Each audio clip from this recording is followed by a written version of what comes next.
The Inflation Reduction Act doesn't reduce inflation. Everybody knows it.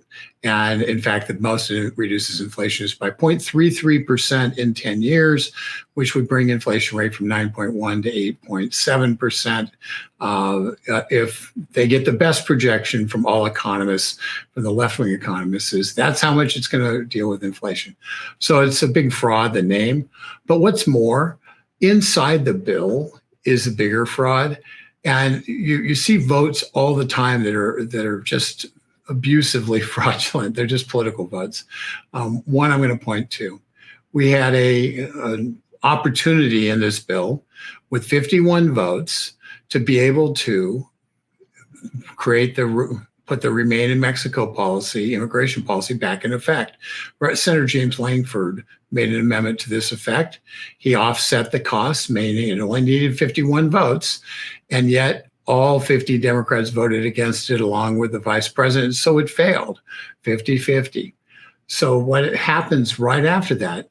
Well, John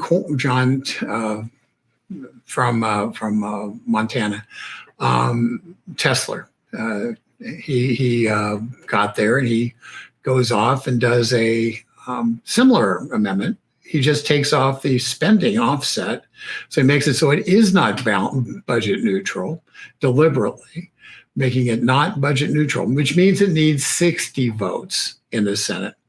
And lo and behold, 5 or 6 Democrats jump in and say, I'm going to vote for this. I'm going to vote for this. And so they all those Democrats from Nevada and Arizona and New Hampshire and there was one other who voted for it, all came down. They're all in dangerous seats, looking, desperately trying to hang on to their seat.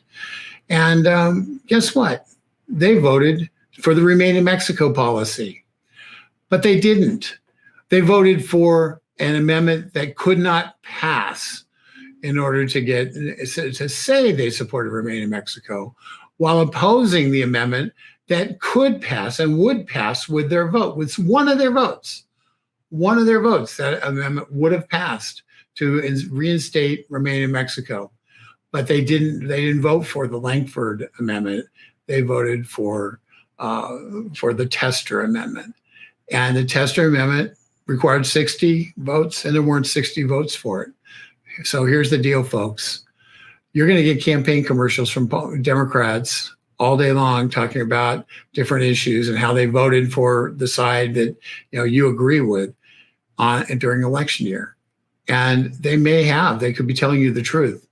But what they're not telling you is that they actually killed that position by another vote they made.